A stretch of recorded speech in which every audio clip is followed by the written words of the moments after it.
में गए थे, अरविंद जी के साथ गए थे कर्नाटका में। बहुत से लोग ऐसे हैं जो कर्नाटका के नेताओं को नहीं जानते, लेकिन कहते हैं ये दिल्ली वाला जो आया है ये करता है, भाई काम करता है जी। इसको स्कूल बनाने आते हैं, इसको अस्पताल बनाने आते हैं, इसको बिजली मुफ्त करनी आती है। ये नफरत की बात नहीं करता। ये बहुत बड़ी बात है जी। आज के इस जमाने में ऐसी इमेज बना लेना, विकास के नाम पर वोट मांगना बहुत बड़ी बात है। वरना देख लो बड़े साहब किस काम पे लगे हुए हैं। एक दूसरे को लड़ाओ, एक दूसरे को, उनके धर्मों को, जाति को बांटो, ये इस काम पे लगे हुए। हमारी पार्टी पंजाब में, दिल्ली में जब भी हमने बात की, विकास की बात की, हमने बहुत कुछ सीखा दिल्ली से। हमने मोहल्ला क्लिनिक सीखे। हालांकि सीखने के लिए तो बहुत बड़े बड़े राजनीतिक और विदेशों के राजदूत, प्रधानमंत्री, राष्ट्रपति, उनकी पत्नी भी, ट्रंप की पत्नी भी आके स्कूल देख के गई। लेकिन हमने देख रखे थे कि कभी भी हरे रंग का पेन आएगा तो ऐसे स्कूल हम भी बनाएंगे पंजाब में, और ऐसे मोहल्ला क्लिनिक हम भी बनाएंगे। तो 26 जनवरी 16 मार्च को हमने भगत सिंह जी के खटकड़ कलां गांव में ओथ ली। उसके बाद 15 अगस्त को 100 मोहल्ला क्लिनिक और 26 जनवरी को 500 टोटल मोहल्ला क्लिनिक हो गए हैं जी। और लाखों लोग उसका फायदा ले रहे हैं। दवाइयां मुफ्त मिल रही हैं, टेस्ट मुफ्त हो रहे हैं, स्कूल ऑफ एमिनेंस भी शुरू कर दिए हैं। हमने वादा किया था, गारंटी दी थी अरविंद जी ने स्टेजों पर जाकर पंजाब में कि बिजली मुफ्त कर देंगे। तो विपक्ष वाले कह रहे थे पैसे कहां से आएंगे, बार बार पूछते थे पैसे कहां से आएंगे। हमने बताया नहीं उनको कि पैसे कहां से आएंगे। हमें पता था पैसे इन्हीं के बीच में से आएंगे। तो भ्रष्टाचारियों को पकड़ पकड़ के अंदर कर रहे हैं। जो नजायज जमीनों पर कब्जे कर रखे थे वो छुड़वा रहे हैं, पैसे वहां से आ रहे हैं। और 1 जुलाई से पंजाब में बिजली का बिल 0 आता है जी। पूछ लो किसी से, 200 किलोमीटर अपने दोस्त में रहता हूं, उनसे पूछ लेना। ये होती है विकास की राजनीति। अब देखिए प्रधानमंत्री जी, उनके पास कोई अफसर आता है, वो कहता है जी आधी रात को 12 बजे बुला लो लोकसभा और बुला के अनाउंस कर दो नोटबंदी। वो साइन कर देते, अच्छा इससे क्या होगा, इसके लिए होगा। आधी रात को बुला लो, जीएसटी लागू कर दो। कौन सी फाइल है, ये फाइल है। वैसे बोल देते हैं फाइल रख जाओ, मैं पढ़ लूंगा, लेकिन पढ़ते नहीं हैं। क्योंकि हैं जी, अच्छा हाँ, नहीं तो ऐसी बात नहीं है। फाइलें हमारे पास भी आती हैं, 5-10 मिनट में पता चल जाता है फाइल क्या कहती है। बस ये दिखाने के लिए कि मैंने पढ़ ली है, उसके बाद अफसर को बुलाते हैं, साइन कर देते हैं। तो भाई साहब ऐसा तो नहीं होना चाहिए। प्रधानमंत्री कम से कम पढ़ के तो साइन करें। और हमारे जो कन्वीनर हैं वो इनकम टैक्स के ऑफिसर हैं, उनको तो पता है पैसा कहां से लाना है और कैसे पब्लिक को देना है, उनको सब पता है। ये फर्क होता है पढ़ाई का।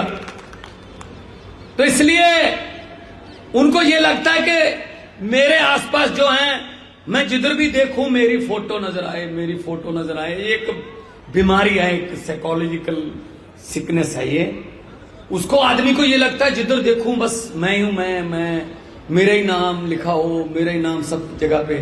इसीलिए जो आप ये लेके बैठे हो, मोदी हटाओ देश बचाओ, इसका उसने पोस्टर हटाओ देश बचाओ कर दिया, पोस्टर उतार दिए। भाई साहब क्या बात हो गई। ये लोगों का हक है, लोकतंत्र है, कह सकते हैं वो। पहले कांग्रेस ने भी एक बार कहा था गरीबी हटाओ, कांग्रेस लाओ, देश बचाओ। गरीबी तो नहीं हटी, गरीबी हटा दी उन्होंने। ये भी ऐसे ही है। किसी ने मुझे भेजा कि एक आदमी था बचपन में रेल के डिब्बों में चाय बेचता था, जब बड़ा हुआ उसने रेल के डिब्बे ही बेच दिए। तो ऐसी कहावत चलती है, ऐसी बुझारत चलती है आजकल। सब कुछ बेच दिया, सब कुछ बेच दिया भाई साहब। तो उसको अगर देश हमारे सामने बिक रहा है तो अरविंद केजरीवाल जैसे, गोपाल राय जैसे, संजय सिंह जैसे लोग अगर बता रहे हैं जनता को कि भाई देश बिक रहा है, हमारे सामने कुछ करिए वरना आने वाली पीढ़ियां हमें माफ नहीं करेंगी, देश बिक रहा है, देश सेल पे लगा रखा है, अपने चंद पूंजीपति दोस्तों के पास देश सेल पे लगा रखा है, तो इसमें क्या आपत्ति वाली बात है जी? तो रोकना हमारा काम है। आज का दिन 23 मार्च है। आज के दिन मैं खटकड़ कलां जाके आया हूं भगत सिंह के गांव में, उसके बाद मैं हुसैनी वाला जाके आया हूं जहां उनकी समाधि है। आज के दिन अंग्रेजों ने 23 साल के 22 साल के 3 नौजवानों को फांसी दे दी थी, भगत सिंह, राजगुरु और सुखदेव। उनको ये लगता था इनको फांसी देने से सब खत्म हो जाएगा, लेकिन फांसी शरीरों को दी, उनके विचारों को नहीं दे पाए। विचार जिंदा है अभी भी।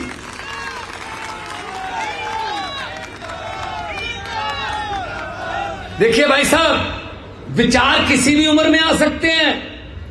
भगत सिंह 17 साल की उम्र में घर से निकले थे और 23 साल की उम्र में फांसी हो गई, लेकिन 6 साल में उनकी बौद्धिकता अगर देखोगे, पढ़ोगे तो पता चलेगा क्या आदमी थे वो, क्या लोग थे वो।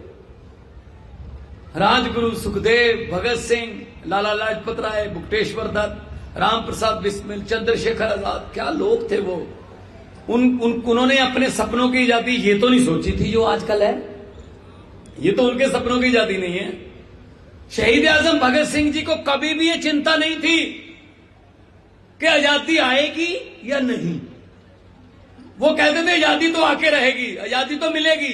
चिंता सिर्फ एक बात की थी, जो चिंता बिल्कुल सही निकली। चिंता उनको ये थी कि आजादी के बाद ये देश कौन से हाथों में जाएगा, और वो चिंता उनकी सही निकली। 75 साल हो गए भाई साहब, अभी सीवरेज, गलियां, नालियां, छप्पड़, टोबे अभी वहीं रुके हुए हैं। 75 साल हो गए। और बड़े साहब हैं वो, उनको ये लगता है जब से मैंने ओथ लिया देश तब से याद हुआ है। वो 6 साल वाजपेयी वाले भी खा जाते हैं बीच में ही, उनमें भी कह देते हैं 70 साल से कुछ नहीं किया। ऐसा नहीं होता। जो सिकंदर था वो जीतना शुरू कर चुका था 18 साल की उम्र में, जीत कर आगे चला जाता था, अगले राजे को जीतता था फिर आगे चला जाता था।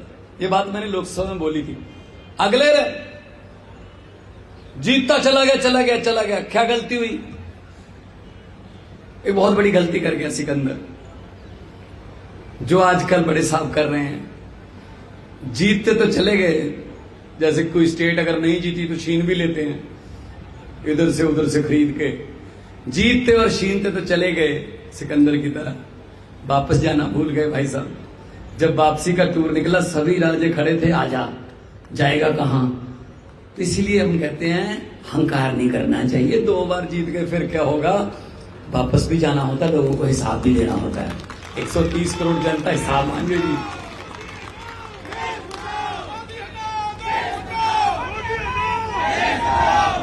तो वापस भी जाना होता है, अहंकार नहीं करना चाहिए। हर वक्त अरविंद केजरीवाल जी हमको यही समझाते हैं, जिस मर्जी कुर्सी पे बिठा दे जनता, जनता के लिए काम करना है, अहंकार नहीं करना है।